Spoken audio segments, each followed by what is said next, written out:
When I was 9, my dad asked me to write down my 10-year goals. One of mine was to start an orphanage in Africa. Almost 10 years later, as a senior at Bend High School, I heard a speech by a lady who had spent time volunteering in Zambia, Africa, and I knew immediately that that was my ticket to go. Less than a year later, I stepped off the plane into some of the hottest, brightest environment I'd ever seen. Everything was new to me. The red roads, the people, the language.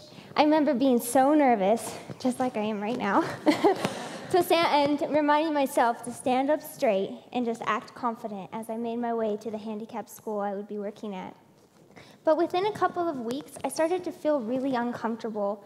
I was living in the same conditions as every other Westerner in that area, behind a cement wall with armed guards, and I was served more food than was imaginable. When just outside the walls, the reality of the local people was so different. Malnourished children walked the street, 75% unemployment, 1 million children orphaned under the age of 15 due to HIV, AIDS, malaria, and tuberculosis. Not to mention the 75,000 street children and child prostitutes. Can you imagine? That's nearly the size of Bend, just in street children and child prostitutes.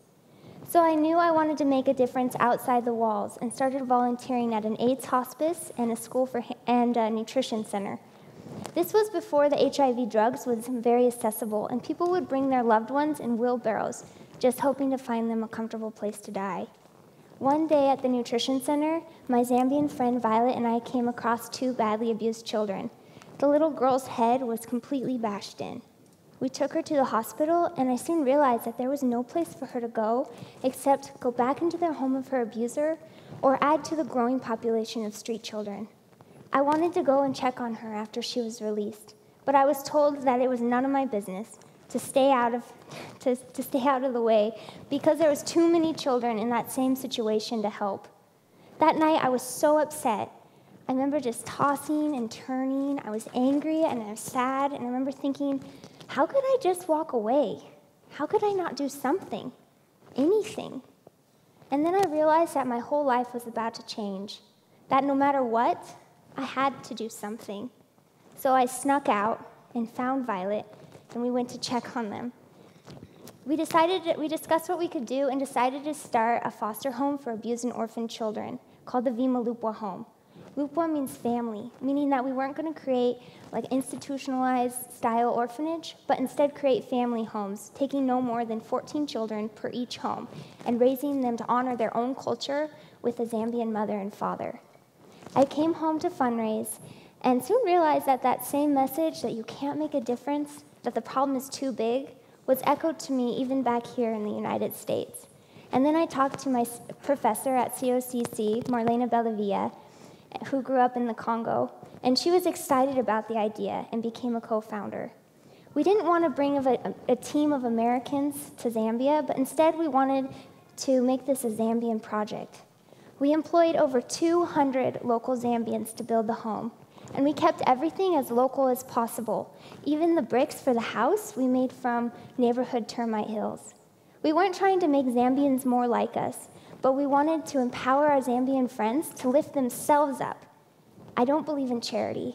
I don't go into an area assuming that I know how to improve somebody else's situation, but instead I want to ask them, how would you like to improve? And then try to provide them the resources to do that.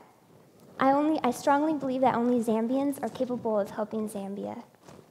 Another thing we did that was unheard of was we lived right where the home was being built, right in a garbage dumping site in one of the poorest city slums in Luanshya.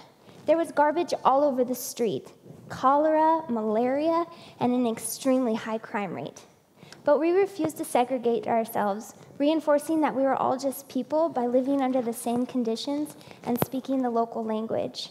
It took us about $20,000 to build the home, and it takes us $1,400 a month to sustain it.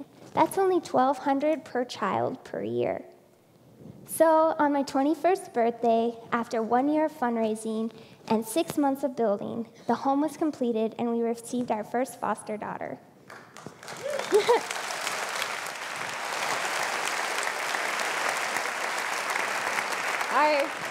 Our 10th foster child was a little boy named Alick.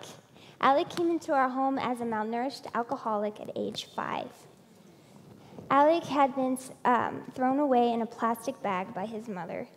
He was then sexually abused and forced to beg for money in the bars and on the street.